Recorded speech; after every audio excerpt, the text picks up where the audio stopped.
To understand how badly Hitler misjudged America, we need to go back to the summer of 1940, when Nazi Germany stood at the absolute peak of its power. France had fallen in just 6 weeks. The British Army had been driven off the continent at Dunkirk.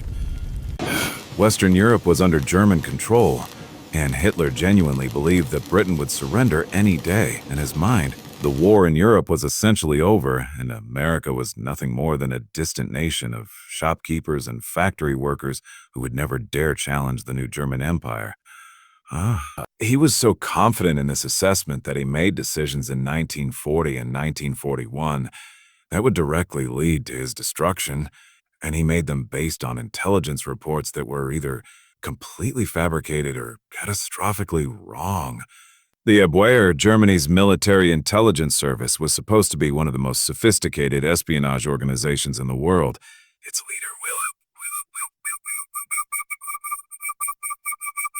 leader, Wilhelm Canaris, was a naval officer with decades of experience in secret operations, but here's what most people don't know. Canaris himself had serious doubts about Hitler and the Nazi regime. Some historians believe he was actively working against Hitler from within, feeding him false information, protecting Allied agents, and deliberately sabotaging German intelligence operations.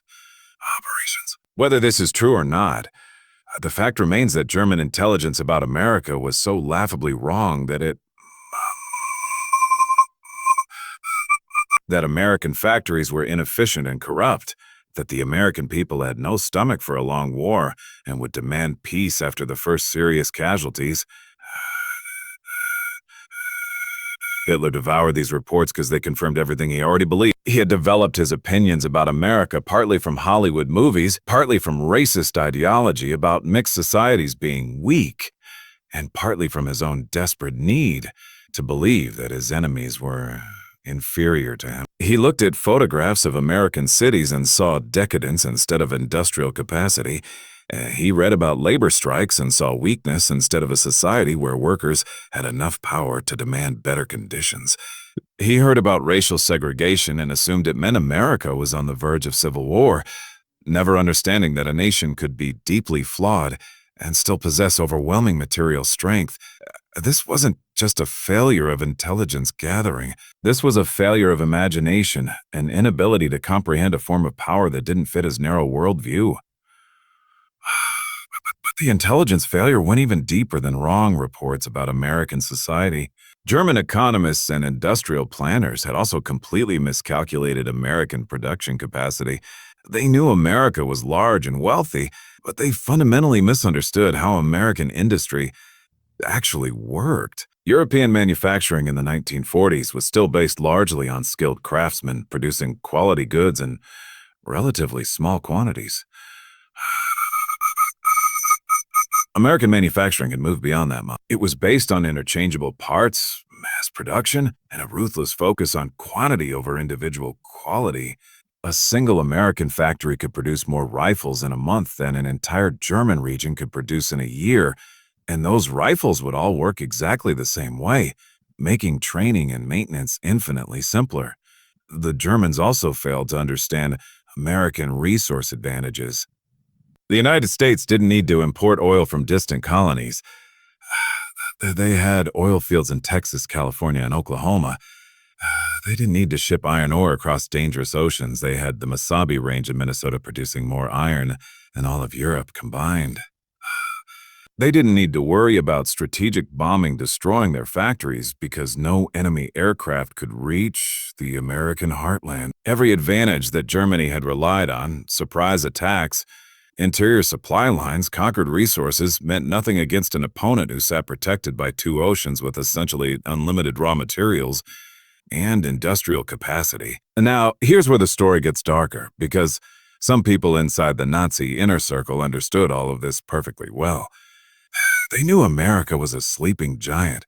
They knew that once American industry fully mobilized, Germany would be buried under an avalanche of tanks, planes, and ships. But they couldn't say this out loud because Hitler didn't tolerate dissent, and the Nazi system rewarded loyalty over honesty. This created a vicious cycle where generals and advisors competed to tell Hitler what he wanted to hear, and anyone who delivered bad news risked being fired, demoted, or worse. Hermann Goering, the head of the Luftwaffe, repeatedly assured Hitler that the German Air Force could handle anything America produced. He knew this was a lie.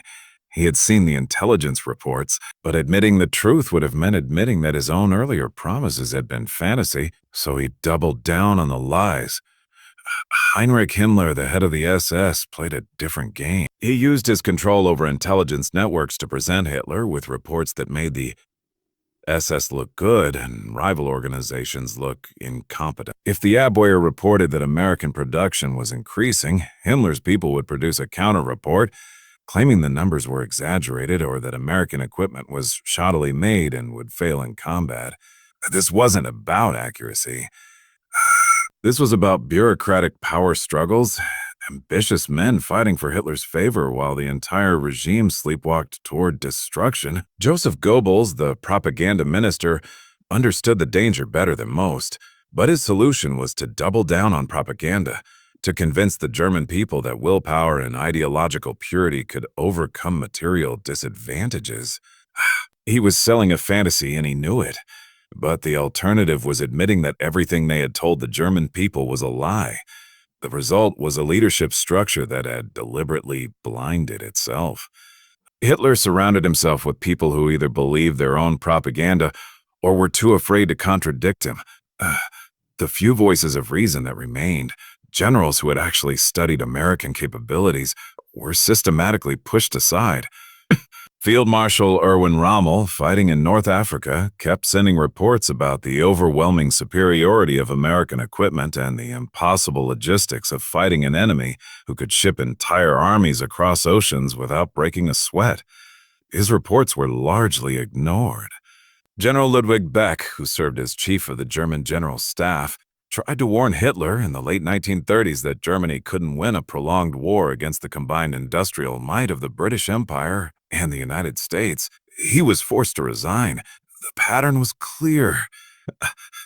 Tell the truth and lose your position. Tell comfortable lies and keep your power.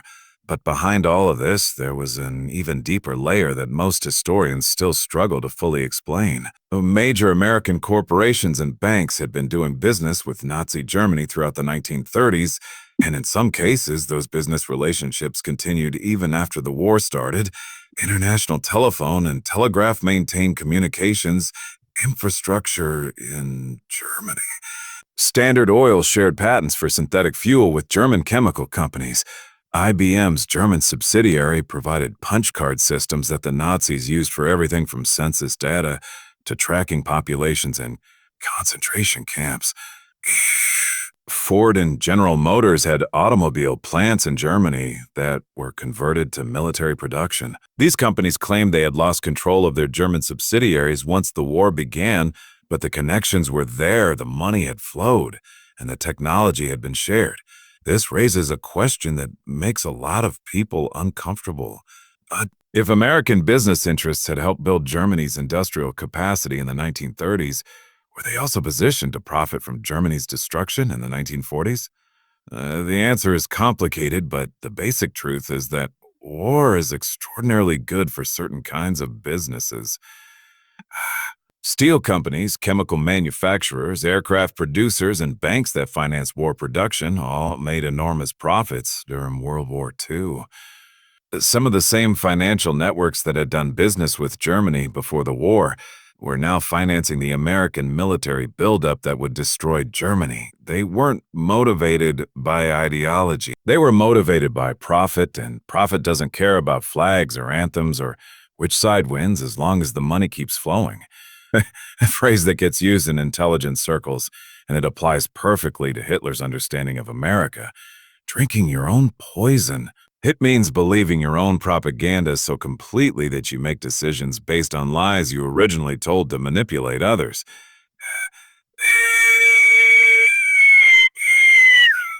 Spent years telling the German people that democracy was weak, that America was decadent, that racial diversity made nations fragile. He had repeated these lies so many times in so many speeches that he started to believe them himself.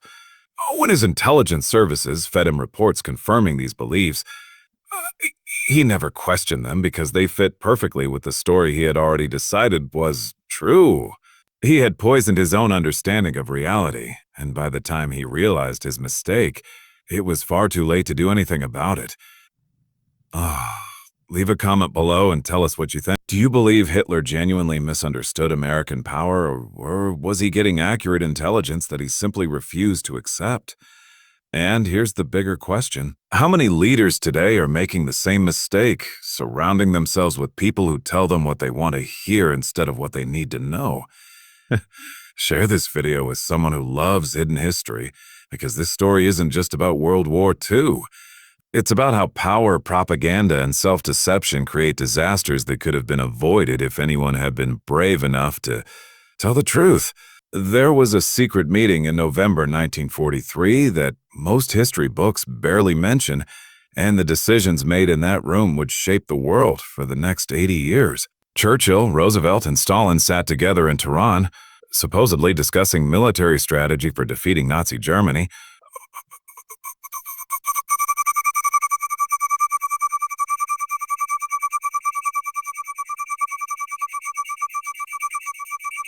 Which borders would exist and which would be erased. Hitler had no idea this meeting was even happening, while he was still dreaming about defending Fortress Europe and developing wonder weapons that would turn the war around. The leaders of the three most powerful nations on Earth were already planning what the world would look like after Germany was destroyed. The war wasn't over yet, but in that room in Tehran, it had already been decided. What makes this meeting so disturbing isn't just the raw exercise of power. It's the fact that these three men, leading nations that claim to be fighting for freedom and democracy, were secretly agreeing to arrangements that would condemn hundreds of millions of people to decades of occupation, dictatorship, and suffering. Poland, the nation whose invasion had supposedly triggered the war in the first place, would be shifted westward on the map, losing territory to the Soviet Union and gaining territory taken from Germany. Entire populations would be forcibly moved. Millions of people would wake up one morning to discover that their homes now belonged to a different country, whether they liked it or not. And this wasn't some accidental consequence of war. This was planned, negotiated, and agreed upon by the leaders of the Allied powers before Germany had even been defeated. If you're not already subscribed to AI with Haftakar, do it right now, because we're going into territory that makes governments very uncomfortable. These aren't the stories they teach in school. These are the hidden deals, the secret operations, and the uncomfortable truths about how the world actually works. The version of World War II that most people learn is a simple story of good versus evil, democracy versus tyranny. The real story is far messier, far darker, and far more relevant to understanding the world we live in today.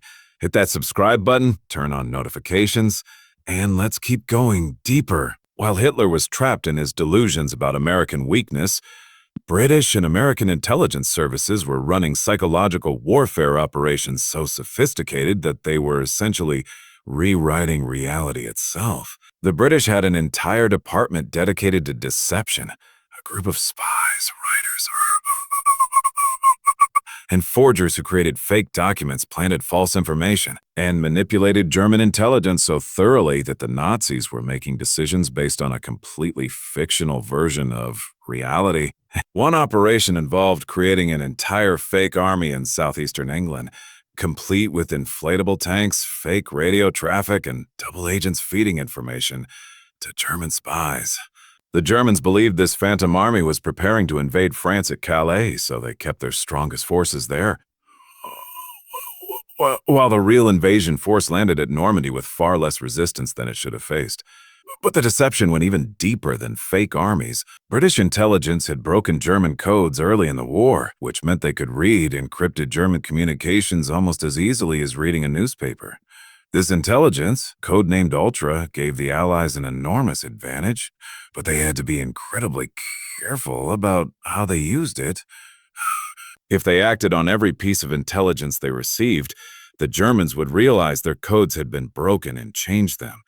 So the British developed an entire system of cover stories, fake sources, and carefully calculated decisions about which intelligence to act on and which to ignore. Sometimes they let German operations succeed, let Allied ships be sunk or Allied soldiers be killed, because preventing those attacks would have revealed that they had broken the codes. The mathematics of secret warfare demanded sacrifices that nobody talks about in public. The Americans were developing their own intelligence capabilities through the Office of Strategic Services, the OS, which would eventually become the CIA. These weren't just spies gathering information. These were psychological warfare specialists, propaganda experts, and covert operatives who understood that modern war wasn't just about tanks and bombs. It was about controlling information, shaping perceptions, and manipulating the enemy's decision-making process. They recruited refugees from occupied Europe, trained them in sabotage and intelligence gathering, and sent them back into Nazi-controlled territory to organize resistance movements and gather information. Some of these operations were brilliant successes. Others were catastrophic failures that got people killed. But all of them were part of a shadow war that Hitler barely understood was happening. Here's what Hitler never grasped about American power. It wasn't just about factories and resources. It was about systems thinking, about understanding complex logistics and industrial processes in ways that traditional military minds couldn't comprehend. American war planners didn't just think about how many tanks to build.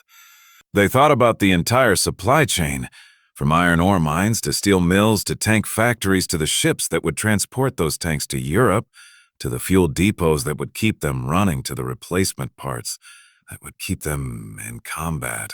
Every piece of this system was planned, optimized, and executed with a precision that the Germans, for all their reputation for efficiency, simply couldn't match. The American military wasn't just bigger. It was smarter about logistics, and in modern warfare, logistics is everything. German economic planning was based on conquest and exploitation. They would invade a country, seize its resources, use its factories and labor force, and move on to the next target. This worked brilliantly in the short term, but created massive long-term problems. Occupied populations had to be controlled, which tied down troops that were needed elsewhere. Conquered factories had to be guarded against sabotage. Transportation networks stretched across hostile territory where resistance fighters could blow up trains and ambush supply convoys. The further Germany expanded, the more vulnerable its supply lines became, and Hitler never really understood that expansion beyond a certain point becomes a weakness rather than a strength. American economic planning was based on something completely different. They weren't trying to conquer territory, they were trying to create such overwhelming material superiority that the enemy would be buried under sheer volume. American strategists calculated that they could afford to lose 3 tanks for every German tank they destroyed and still win, because they could build tanks faster than Germany could destroy them. This wasn't the kind of warfare that traditional military officers understood. This was industrial warfare, treating armies like products on an assembly line where victory went to whoever could sustain production longest. And America could sustain production essentially forever because they had the resources, the factories, the skilled workers, and most importantly, the financial system to pay for all of it. This is where we need to talk about the hidden role of central banking in war finance, because this is the part of World War II that almost nobody understands. Wars are incredibly expensive. Germany financed its war effort largely through plunder, taking gold and resources from conquered territories. This worked until they stopped conquering new territories, at which point the German economy began to collapse under the weight of military spending. Britain financed its war effort partly through American loans, selling off assets and going deep into debt.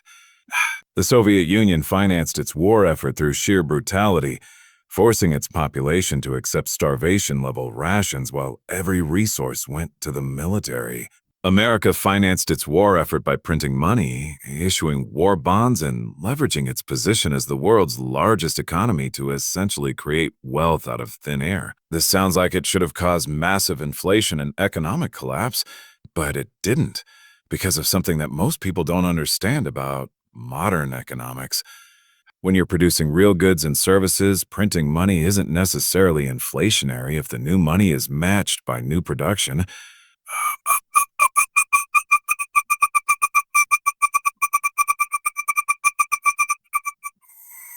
American factories were producing real wealth, real tanks, and value being created represented actual value being created. Germany, on the other hand, was destroying wealth, using up resources without creating sustainable production, so their economy was heading toward collapse even before they started losing battles. The economic war was lost before the shooting war even began, and Hitler never understood this because he thought about warfare in terms of will and courage rather than balance sheets and production capacity. There were meetings happening throughout 1943 and 1944 where American, British, and Soviet officials were planning the post-war world, and Germany wasn't invited because everyone in those rooms already knew Germany was finished. They were arguing about how to divide Europe, how to handle Germany after surrender, whether to pursue unconditional surrender or negotiate some kind of peace. Roosevelt pushed hard for unconditional surrender, partly because he didn't trust any negotiated peace with Nazi leadership, and partly because he understood that anything less than total victory would allow conspiracy theories about betrayal to poison post-war politics. Churchill was more flexible, willing to consider deals that would preserve some kind of anti-Soviet buffer in Central Europe. Stalin wanted everything he could get and was perfectly willing to lie about his intentions while grabbing as much territory as possible.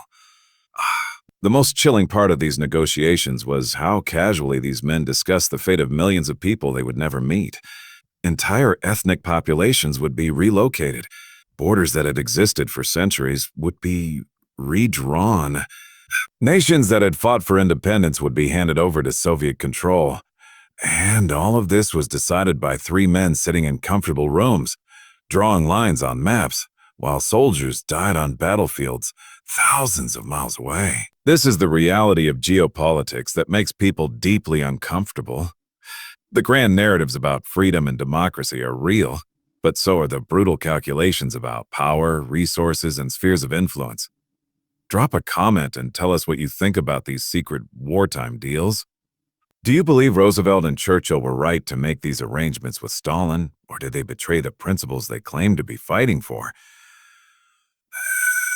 And here's an even bigger question. Are similar deals being made right now, secret agreements between powerful nations that will shape the next 50 years, and we won't know about them until it's far too late to do anything? This video with anyone who questions the official story, because understanding how power really works means looking past the propaganda and examining the uncomfortable truth beneath.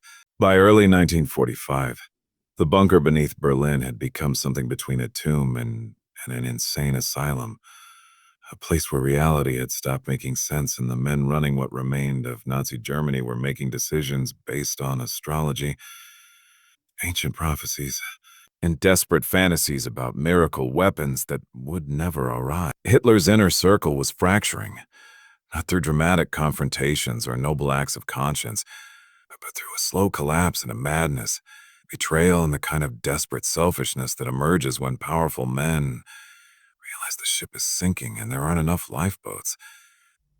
Some were planning escapes, gathering false papers and hidden wealth. Others were negotiating secret surrenders, trying to make deals with the Allies that would save their own lives. And a few, the true believers, were still convinced that some supernatural force would intervene and reverse Germany's fortunes at the last possible moment. The reports reaching Hitler in those final months weren't just about military defeats. They were about something far more disturbing, something that suggested the Americans possessed capabilities that seemed to belong more in mythology than reality. There were intelligence reports about a secret American project, scattered rumors about a weapon being developed in the deserts of New Mexico that could destroy an entire city with a single bomb. Most of Hitler's advisors dismissed these reports as propaganda or exaggeration. How could such a weapon be possible? But a few scientists who understood atomic physics knew exactly what those reports meant, and they understood that Germany had lost not just the current war, but any possibility of future resistance. If America possessed atomic weapons, the balance of power had shifted so dramatically that traditional military force became almost irrelevant. If you haven't subscribed to AI with Iftikhar yet, this is your moment, because we're about to go into some of the strangest and most suppressed aspects of the final days of Nazi Germany. We're talking about occult rituals performed in underground chambers, desperate searches for religious artifacts that supposedly held supernatural power, and escape plans that involved everything from submarines to secret bases in South America. The history you learned in school stops at military victories and political agreements. The real story goes much deeper into territory that most mainstream historians won't touch because it sounds too much like fiction. But the documents exist, the witnesses testified, and the evidence suggests that in those final desperate months, some very powerful people were willing to try anything, no matter how absurd, to avoid the consequences of their actions.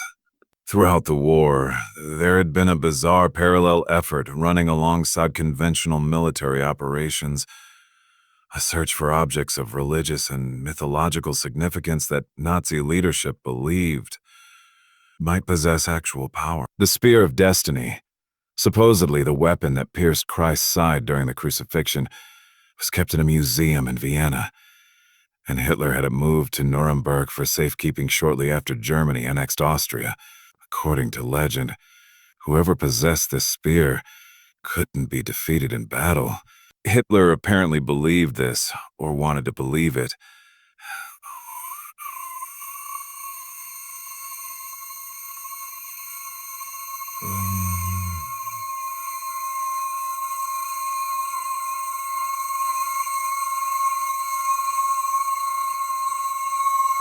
Some of this was driven by Heinrich Himmler, who had developed an obsession with occult symbolism and ancient mysticism, believing that the Nazis were destined to revive some kind of ancient Aryan civilization. Whether any of these beliefs were sincere or just propaganda tools is debatable.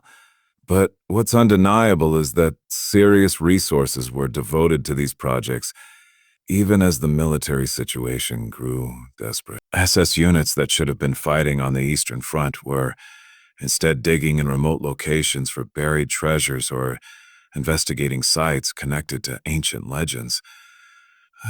This wasn't just strange. This was a sign of how disconnected from reality the Nazi leadership had become, how their entire worldview was based on a mixture of pseudoscience, racial mythology, and desperate, wishful thinking.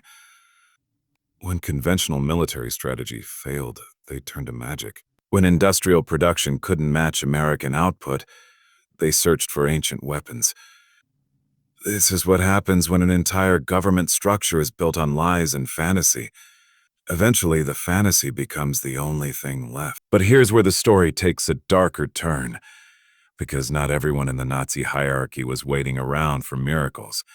Some had been planning their escapes for months, maybe years. Throughout 1944 and into 1945, German submarines were making mysterious voyages to South America, particularly Argentina and Chile. Official records claim these were military missions, but there's substantial evidence that some of these trips were actually evacuation operations, moving Nazi officials stolen gold, artwork, and documents to safe locations outside of Europe.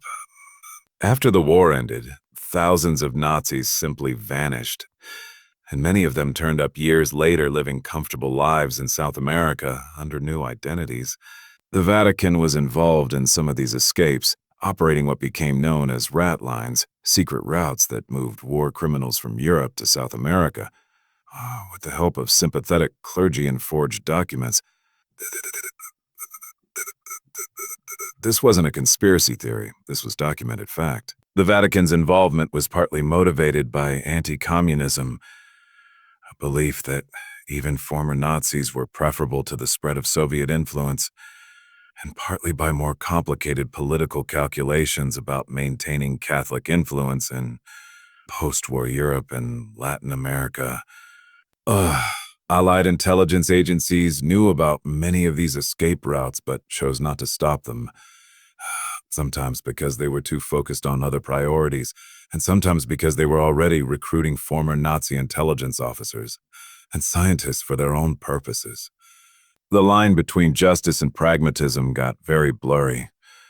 very fast once the shooting stopped. Meanwhile, American and Soviet forces were racing across Germany, trying to capture not just territory, but people, specifically German scientists, engineers, and intelligence specialists who possessed knowledge that both sides desperately wanted. The Americans launched Operation Paperclip, a program that brought over 1,500 German scientists to the United States, including rocket engineers who had used slave labor to build V-2 missiles, doctors who had conducted experiments on concentration camp, prisoners, and intelligence officers who had committed war crimes on the Eastern Front. The official justification was that if America didn't recruit these people, the Soviets would get them instead. The uncomfortable truth was that knowledge was considered more valuable than justice, and powerful people in the American government decided that winning the Cold War mattered more than punishing everyone who had served the Nazi regime. The Soviets were doing exactly the same thing, grabbing German scientists, moving them to Russia to work on weapons programs and industrial projects. The difference was that the Soviets were more honest about it, openly treating these Germans as war reparations rather than pretending they were refugees deserving protection. Both sides were building their post-war capabilities on foundations that included people who had very recently been enemies, and in some cases, people who had committed atrocities that should have led to prosecution at Nuremberg. This is the hidden legacy of World War II that makes people uncomfortable.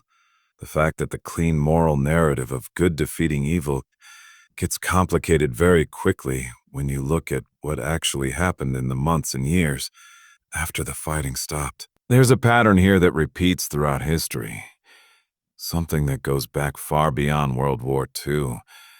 Empires don't really die, they transform. The people who held power find ways to preserve their wealth and influence even when their political structures collapse. The Roman Empire fell, but Roman law, Roman roads, and Roman institutions survived for centuries through the Catholic Church and the Byzantine Empire. The British Empire dissolved after World War II, but British financial networks, intelligence relationships, and cultural influence remained powerful for decades. And the Nazi regime was destroyed, utterly and completely defeated on the battlefield.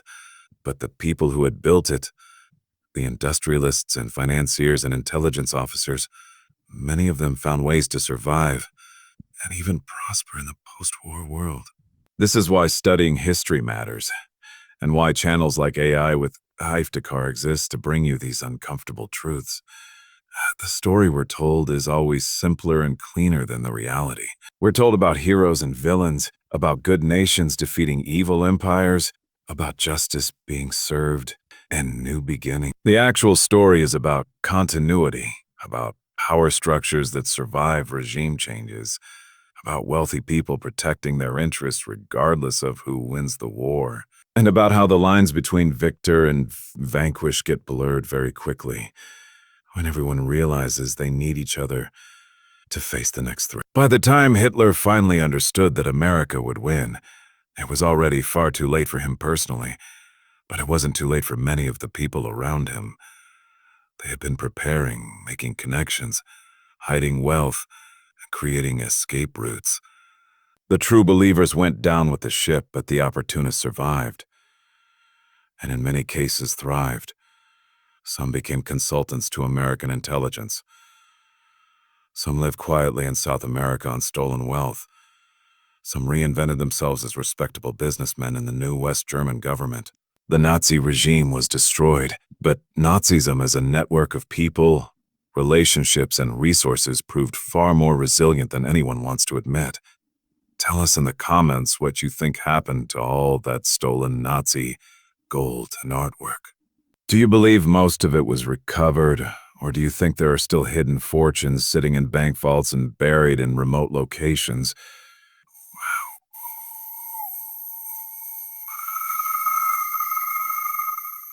How many of today's powerful institutions, banks, corporations, and intelligence agencies have histories that connect back to things they would prefer nobody examined too closely?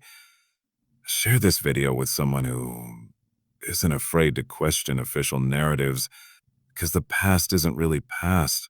It's still shaping the present in ways most people never see. The Nuremberg trials were supposed to be about justice, about holding the architects of genocide and war crimes accountable for their actions, but there were secrets in those courtrooms that never made it into the official record. Documents that mysteriously disappeared, questions that prosecutors were instructed not to ask. Some of the most powerful Nazis were executed or imprisoned, but many others walked free or received surprisingly light sentences. And the reasons why have everything to do with who they knew, what they knew, and which intelligence agencies decided they were more useful alive than dead. The trials were real, the evidence was overwhelming, and genuine justice was served in many cases. But running parallel to the public proceedings was a hidden negotiation about the future, about which former Nazis would be punished and which would be quietly absorbed into the new world order that was already taking shape.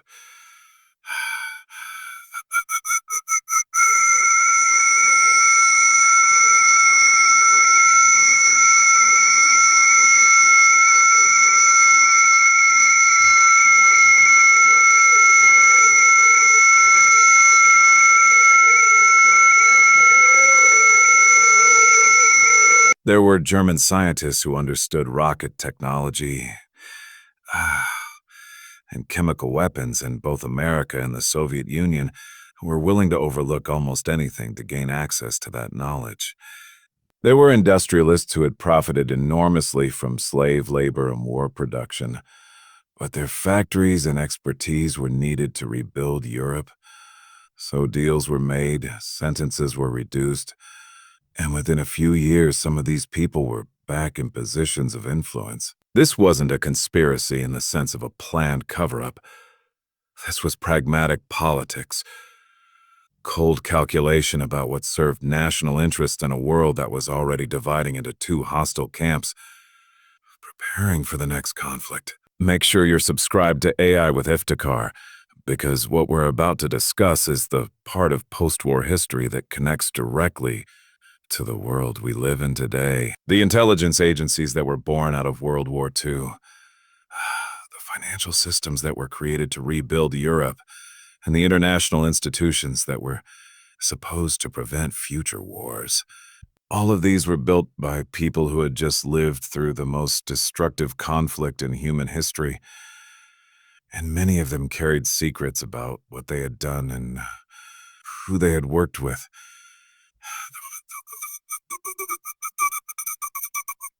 The world that emerged from 1945 wasn't a clean break from the past. It was built on top of the past, incorporating pieces of the old order into the new. And understanding this is essential to understanding how power actually works. The Marshall Plan, America's massive aid program to rebuild Western Europe, wasn't just about generosity or preventing the spread of communism. It was also about creating economic structures that would bind European economies to American interests.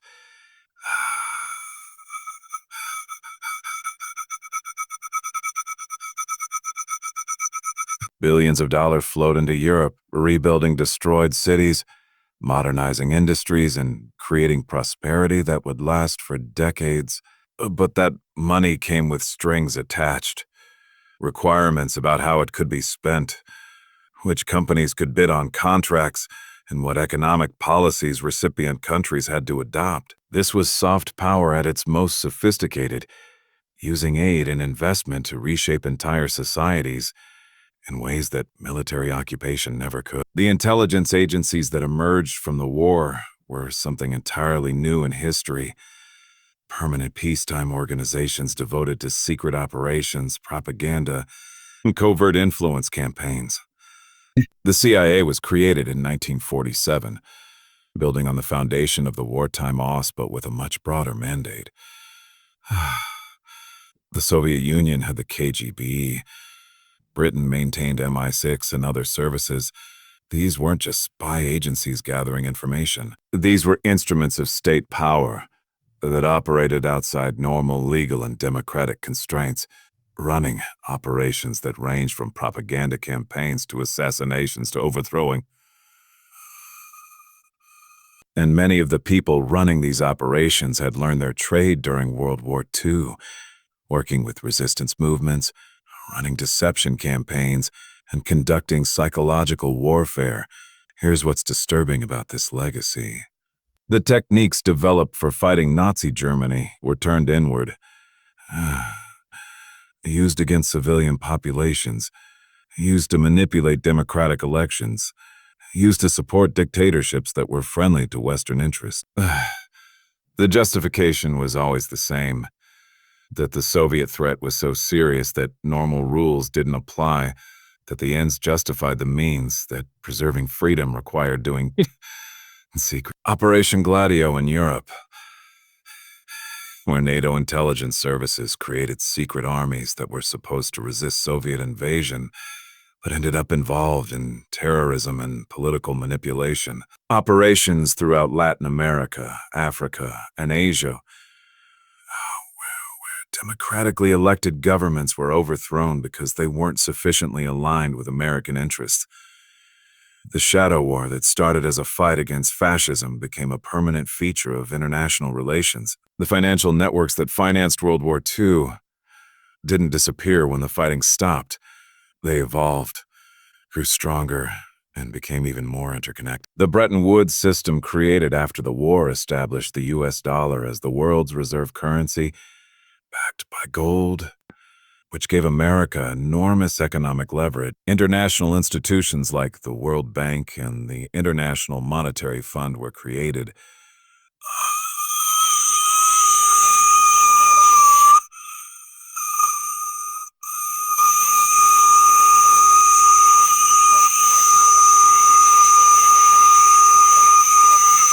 To function as tools for enforcing economic policies that benefited wealthy nations and international capital at the expense of developing countries. The same banking families and industrial corporations that had profited from war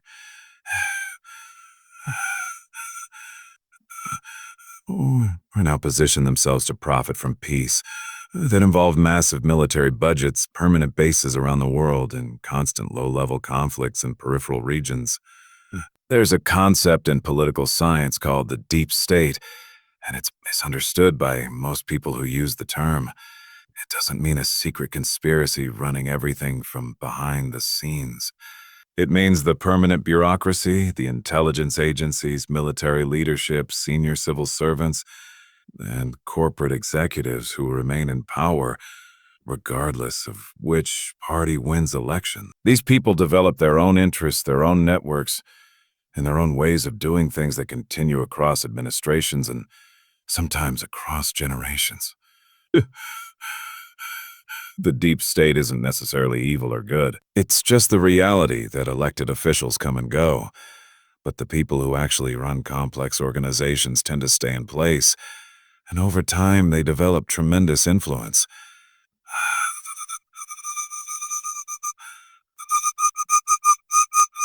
The Nazi regime was destroyed, but many of the structural problems that allowed it to rise were never addressed. The question of how industrial capitalism relates to democracy, how to prevent wealthy elites from capturing government institutions, how to stop propaganda from overwhelming truth, these questions didn't get answered. They got postponed, covered over with prosperity and Cold War paranoia, and in many ways we're still dealing with the consequences. The same dynamics that allowed Hitler to come to power. Economic anxiety, resentment of elites, the appeal of simple answers to complex problems, the willingness to scapegoat minorities. All of these forces are still present in modern democracies, waiting for the right circumstances to become dangerous again. They just change shape and continue in different forms, generation after generation, while most of us remain blissfully unaware that the war for the future never actually stopped. Imagine standing in a cold bunker beneath the streets of Berlin in late 1944, watching a man who once believed he could conquer the world slowly realize that everything he built was about to crumble into dust. Picture the exact moment when Adolf Hitler finally understood that America would win this war, and there was absolutely nothing he could do to stop it. This wasn't a gradual understanding. This was a single piece of intelligence delivered on a winter afternoon that shattered every delusion he had carefully constructed about American weakness. What that intelligence revealed wasn't just about tanks or planes or soldiers. It was something far more terrifying, something that proved the war had been lost before it even began. The date was December 12th, 1944. Hitler sat in the map room of his underground headquarters, surrounded by generals who had stopped believing in victory months ago, but were too afraid to say it out loud. An intelligence report had just arrived from what remained of German espionage networks in the United States. The numbers on those pages should have been impossible.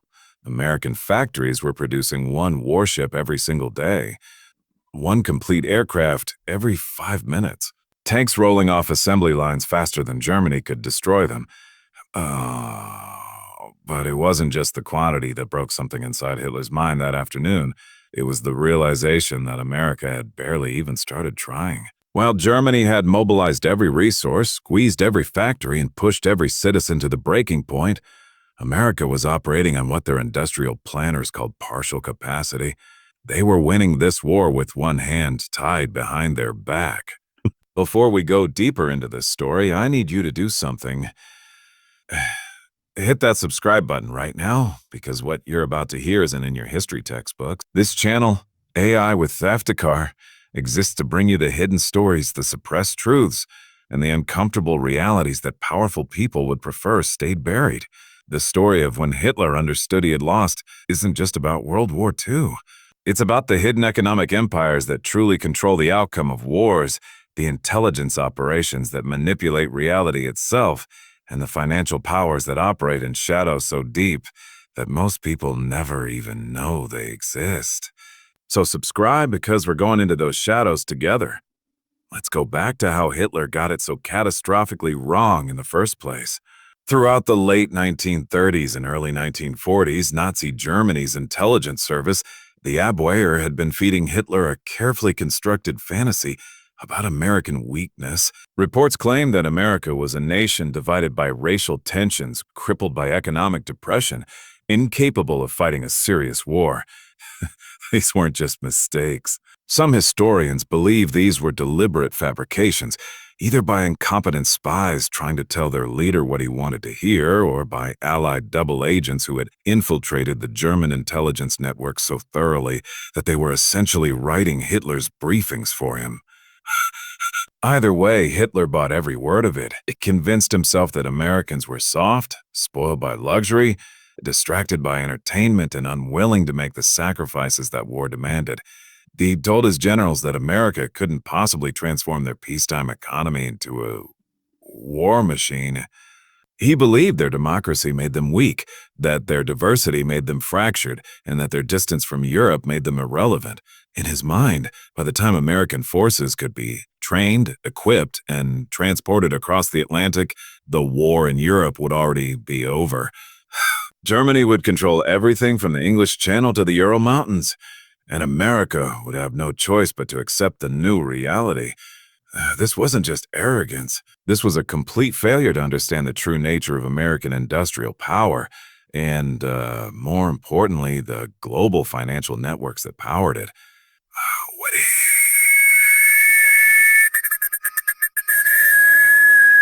It came from something far more fundamental and far more terrifying. It came from an industrial capacity that had been built over decades by people who understood manufacturing, logistics, and mass production in ways that Europe's old empires never could. Henry Ford hadn't just built cars. He had created a system of production that could be applied to anything, including the machinery of war. American engineers had spent the 1920s and 1930s perfecting assembly line techniques, standardizing parts, and developing supply chains that could move resources across an entire continent. When war came, they simply pointed that system at a different product. But there's a darker layer to this story, one that historians often gloss over because it raises uncomfortable questions about who really controls the machinery of global conflict.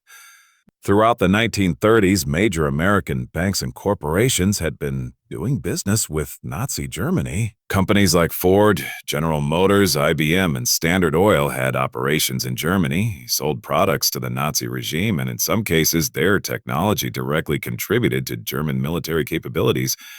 Wall Street banks had facilitated loans to German industry. There were American elites who saw Hitler as a useful bulwark against communism, a strongman who could keep Europe stable and profitable. Some of these financial relationships continued even after the war began, hidden behind neutral countries and shell corporations. This is where the story gets complicated, where the neat narrative of good versus evil starts to blur into something much stranger. The same American industrial complex that would eventually crush Nazi Germany had in some ways helped build it. The same banking networks that financed American war production had previously financed German rearmament. And war, it turns out, is extraordinarily profitable if you're positioned correctly, and some people were positioned to profit no matter who won. This isn't conspiracy theory. These are documented historical facts that make us deeply uncomfortable because they suggest that global conflicts aren't just about ideology or national interests. They're also about money, power, and the empires that exist beyond the reach of any single government.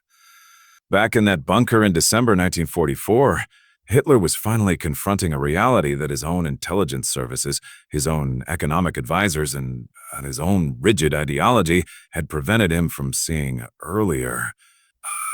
The report in his hands detailed American production figures that seemed like science fiction. Liberty ships being built in weeks instead of aircraft factories employing women who had never worked outside the home before, producing bombers with a precision that German factories couldn't match. Synthetic rubber plants, aluminum smelters, and oil refineries operating at scales that made Germany's entire industrial base look like a small workshop. And behind all of it, a financial system that could print money, issue bonds, and mobilize capital in ways that Germany, already stretched to the breaking point, simply couldn't replicate. There's a particular moment documented by one of Hitler's secretaries from that day. After reading the intelligence report, he stood up, walked to the map on the wall, and stared at it in complete silence for almost 10 minutes. Nobody in the room dared to speak. When he finally turned around, his face had changed. The rage was still there. The refusal to accept defeat was still there, but underneath it, for perhaps the first time, there was something else. Fear. Not fear of death or defeat in battle. Fear of having been completely, utterly, catastrophically wrong about the fundamental nature of the enemy he had chosen to fight. He had believed he was fighting a democracy. He was actually fighting an empire of steel and oil and financial power that operated on a scale he had never imagined possible. The generals in that room knew the war was lost. Some of them had known for over a year. But this was the moment when Hitler knew it too, even if he would never admit it out loud. The fantasy was over. America hadn't just entered the war. America had become the war, transforming itself into a machine specifically designed to destroy everything Hitler had built. And the most terrifying part? They were doing it almost casually, as if this level of industrial mobilization was just something they could turn on whenever they felt like it. The monster Hitler had awakened wasn't a nation. It was something far older and far more powerful, something that had been waiting in the shadows of global finance and industry, ready to devour anyone foolish enough to threaten its interests.